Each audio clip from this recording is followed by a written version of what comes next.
Friends, இன்றைக்கி பூரி தான் போட போகிறேன்.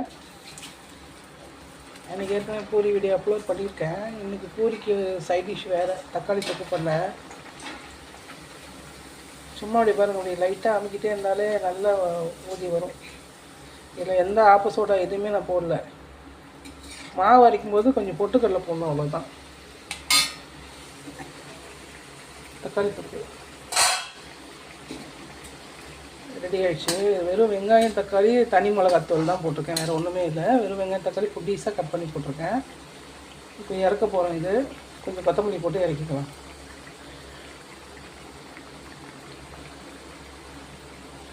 இதில் உருளைக்கிழங்கு மஸ்ட்டு போடலாம். நான் உருளைக்கிழங்கு எதுவும் போடல, வெறும் வெங்காயம் தக்காளி தான்.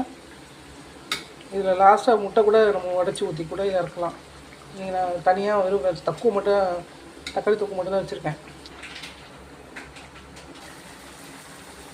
இது அப்படியே கிறிஸ்பியாகவே முசுனாகவே இருக்கணும் அப்படின்னா கொஞ்சம் ரவை, ஒரு 2 ஸ்பூன் ரவை போடலாம். நான் ரவையெல்லாம் போடல, இப்போ தானே சாப்பிட போகிறோம், சூடாகவே சாப்பிட போகிறோம், அதனால் போடல. நான் 2 ஸ்பூன் ரவை போட்டோன்னா அந்த கோதுமாவோட இன்னும் அப்படியே அந்த முசுனை ஊதுனது அப்படியே கிறிஸ்பியாக இருக்கும். இல்லைன்னா இந்த மாதிரி கொஞ்சம் அமைங்கிடும் லைட்டாக. இது சாஃப்டாக இருக்கணும் பாருங்கள்.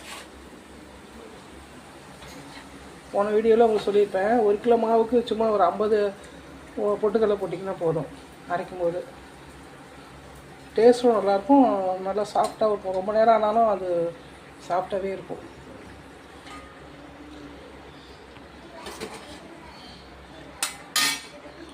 இதுக்கு ரெடி ஆகிடுச்சு, சாப்பிட வேண்டியதுதான். ஊற்றிடலாம் அடுப்பை.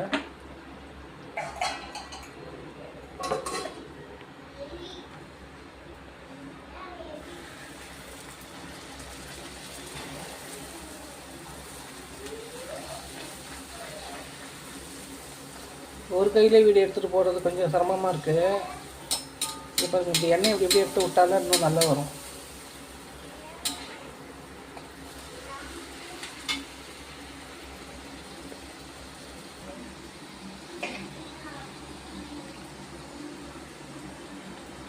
சுட சுட தக்காளி தொக்கு ரெடி ஆகிடுச்சு. ஊற்றி சாப்பிட்லாம், வாங்க சாப்பிட்லாம்.